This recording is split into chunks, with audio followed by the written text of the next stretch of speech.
नमस्कार दर्शक मित्रों, आज हम जानेंगे कि जन्म कुंडली में कमज़ोर ग्रह मनुष्य के जीवन में किस प्रकार तकलीफ का अनुभव कराते हैं। शास्त्रों में इसके बारे में बहुत ही विस्तार पूर्वक वर्णन किया गया है। स्कंद पुराण में तो यहाँ तक कहा गया है कि केवल मनुष्य ही नहीं, यक्ष, गंधर्व, देव, दानव और राक्षस ग्रह की पीड़ा से पीड़ित होते हैं। अर्थात ग्रह की पीड़ा से केवल मनुष्य ही नहीं, देव, दानव, यक्ष, राक्षस सहित सभी भोग बनते हैं। शनि की पीड़ा से राजा सादासन ने अखाद्य वस्तुओं को ग्रहण किया। मंगल की पीड़ा से भगवान श्री रामचंद्र को पत्नी का विरह सहन करना पड़ा। सप्तम स्थान में बन रहे सूर्य के दोष के कारण रावण को पराजित होना पड़ा। बुध की खराब दशा के कारण पांडवों को दासवृत्ति सहन करनी पड़ी। छठे स्थान पर स्थित शुक्र के कारण हिरण्यकश्यप का पतन हुआ। पूजा, उपासना, दान, धर्म और मुहूर्त के द्वारा किए गए कार्य सफल होते हैं। अर्थात हानि, लाभ, नाश और वृद्धि ग्रह के अधीन है। ग्रह की अनुकूलता प्राप्त करके ही आप अपने कार्य में अग्रसर हो सकते हैं। कुंडली के गोचर में अगर कोई ग्रह अनिष्ट कारक है तो उसकी पूजा, दान और उसके यथा स्थिति जाप करके आप उन ग्रहों को अनुकूल बना सकते हैं और जीवन में कार्य में प्रगति पा सकते हैं। हीरा, पन्ना, माणिक, गोमेद, लसनिया, पुखराज सहित के जो रत्न हैं अपने ग्रहों के योग कारक होने पर आप धारण कर सकते हैं और उन ग्रहों को अपने अनुकूल बना सकते हैं। रत्न मंगल करने वाले, मन को प्रफुल्लित, ग्रह दोष के नाश करने वाले कार्य करते हैं। सूर्य के लिए माणिक, निर्मल चंद्र के लिए मोती, मंगल के लिए परवाड़ा, बुध के लिए पन्ना, गुरु के लिए पुखराज, शुक्र के लिए डायमंड या ओपल, शनि के लिए नीलम, राहु के लिए गोमेद और केतु के लिए लसनिया आवश्यक है। विपरीत ग्रह को लाभ के लिए शास्त्रों में यंत्र, तंत्र, मंत्र, जाप, पूजा और ग्रह को धारण करने का विधान है। जीवन में तकलीफ का सामना करना पड़े, समस्याएं आके खड़ी हों तो जन्म कुंडली का निरीक्षण करा के उपयुक्त रत्न धारण करें। ज्योतिष शास्त्र के द्वारा बताए हुए उपाय और अनुभवी ज्योतिष के द्वारा बताए हुए उपाय कभी कभी 100% तक सफल निकलते हैं, इस बात का ध्यान रखें। शरीर के रोगों में 3 प्रकार के कष्ट होते हैं: सहज साध्य, कष्टदायक, असाध्य है। शरीर के रोगों में 3 प्रकार के रोग होते हैं: सहज साध्य, कष्ट साध्य और असाध्य। सहज साध्य से होने वाली पीड़ा को आप व्रत और जप के द्वारा दूर कर सकते हैं। कष्ट साध्य से होने वाली पीड़ा के लिए आपको अनेक उपाय करने पड़ते हैं तो ही आपको उचित फल मिलता है। और असाध्य प्रकार के दोषों के निवारण के लिए आपको पूरे जीवन में अपने आप में परिवर्तन ला के उपाय करने पड़ेंगे। अपने व्यसन छोड़ने पड़ेंगे, आपकी वाणी को सुधारना पड़ेगा, अपने विचारों को सुधारना पड़ेगा, अपने व्यवहारों को सुधारना पड़ेगा। और सभी ग्रहों के अनुरूप होकर अगर आप सभी दोषों के निवारण के लिए कार्य करते हैं तो असाध्य प्रकार के दोषों से आपको मुक्ति मिल सकती है। मान लो आपके पंचम भाव का स्वामी बुध है और वह शत्रु स्थान में जाके निर्बल हो गया है, लेकिन उस स्थान पर अगर शुभ ग्रह की दृष्टि पड़ रही है तो आप व्रत और जाप करके उस भाव से संबंधित फल को प्राप्त कर सकते हैं। जन्म कुंडली में लग्न स्थान बहुत ही महत्वपूर्ण है। वह कुंडली का आधा बल है, तो हो सके तो सबसे पहले अपने लग्न के स्वामी को मजबूत करने की कोशिश करें, जिससे आपके जीवन में अनेक समस्याओं का हल केवल लग्न के द्वारा ही मिल सकता है।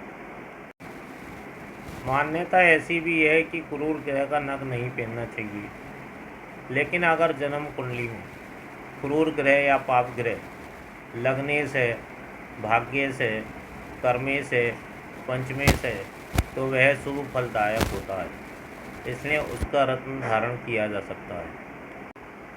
सूर्य के अंदर जगत की आत्मा है।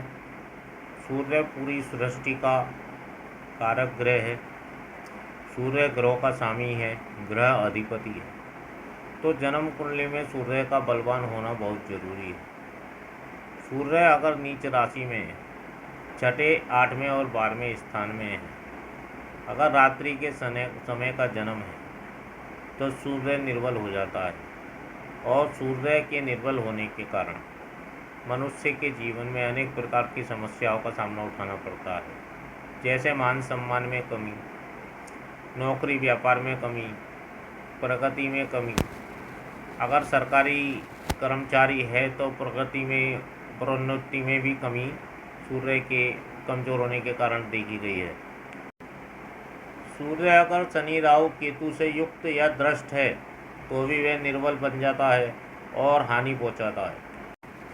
सूर्य अगर कुंडली में मकर या कुंभ राशि में है तो शत्रु क्षेत्रीय होने के कारण निर्बल बनते हैं। सूर्य अगर मकर राशि में है और उन पर गुरु की सप्तम दृष्टि है तो इस स्थिति में सूर्य अधिक निर्बल बनेंगे, क्योंकि यहाँ मकर राशि गुरु की नीच राशि है।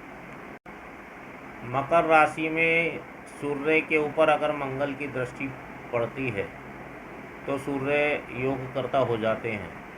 यहाँ मंगल की मकर उच्च राशि है, इसलिए वह लाभप्रद है। इसी प्रकार कर्क राशि में अगर सूर्य है और उस पर मंगल की दृष्टि है तो वह हानिकारक बनते हैं, क्योंकि यहाँ कर्क राशि मंगल की नीच राशि है। अगर कर्क राशि में सूर्य होने पर गुरु की दृष्टि सूर्य पर है तो यह योगकर्ता बन जाते हैं, क्योंकि यहाँ कर्क राशि गुरु की उच्च राशि है। यहाँ गुरु की दृष्टि है, युक्ति योगकर्ता बनती है। तुला राशि में सूर्य और शनि की युति होने पर सूर्य अधिक निर्बल बन जाते हैं, क्योंकि तुला राशि सूर्य की नीच राशि है और शनि की उच्च राशि है। शनि की उच्च राशि होने के कारण शनि यहाँ बलवान बनते हैं और सूर्य पीड़ित हो रहे हैं, इसलिए अधिक निर्बल बन जाते हैं।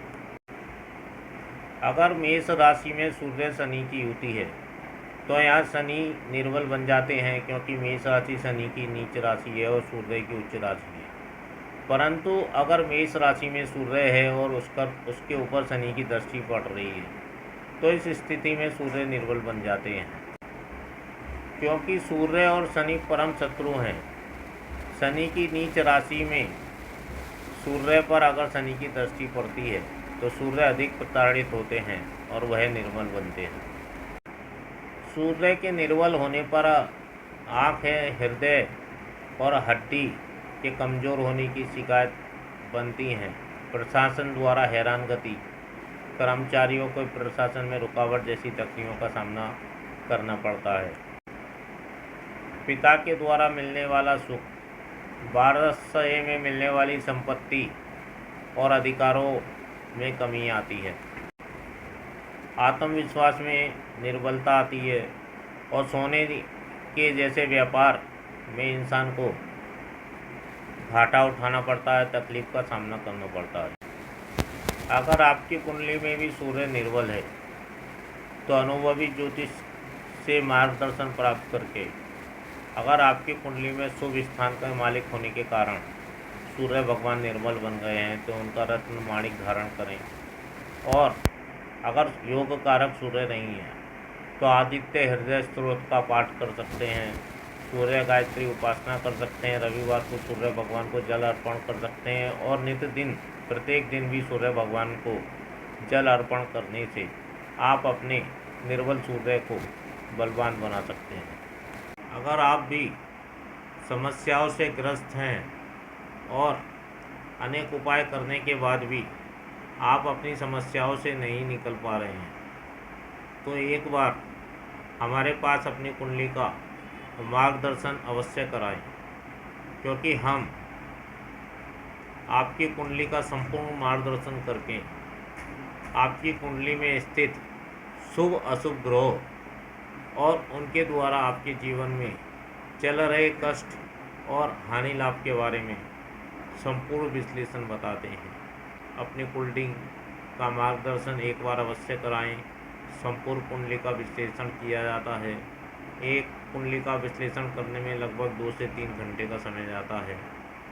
केवल 5 और 10 मिनट देखने से कुंडली का विश्लेषण नहीं हो सकता।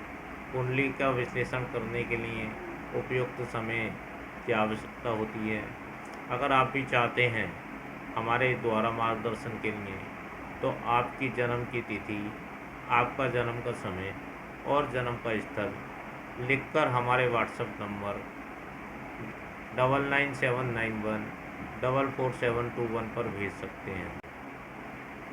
संपूर्ण कुंडली मार्गदर्शन की फीस 2100 रुपये मात्र है, जो आप गूगल पे के द्वारा भेज सकते हैं। एक या दो प्रश्न पूछने के लिए कोई फीस निर्धारित नहीं की है। आप अपनी इच्छा अनुसार जो भी आपको उचित लगे आप फीस भेज सकते हैं। कई कुंडलियों में देखा गया है कि कई लोगों को अपनी जन्म की सही तिथि प्राप्त नहीं होती है और उनको थोड़ा थोड़ा पता होता है।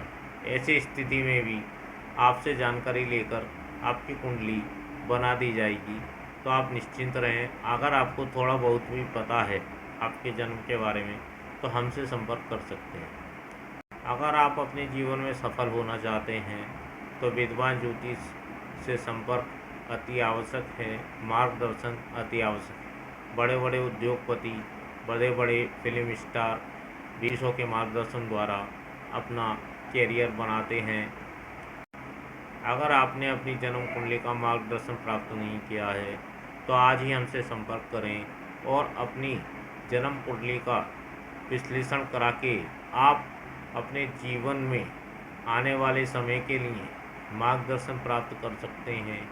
अपने व्यापार से रिलेटिव प्रश्न हैं, संतान से रिलेटिव प्रश्न हैं, शादी से लगता प्रश्न है, या जीवन में शिक्षा से संबंधित प्रश्न हैं, या विदेश जाना चाह रहे हैं लेकिन आपका कार्य नहीं हो रहा है, तो उसके बारे में भी आपको संपूर्ण जानकारी दी जाएगी।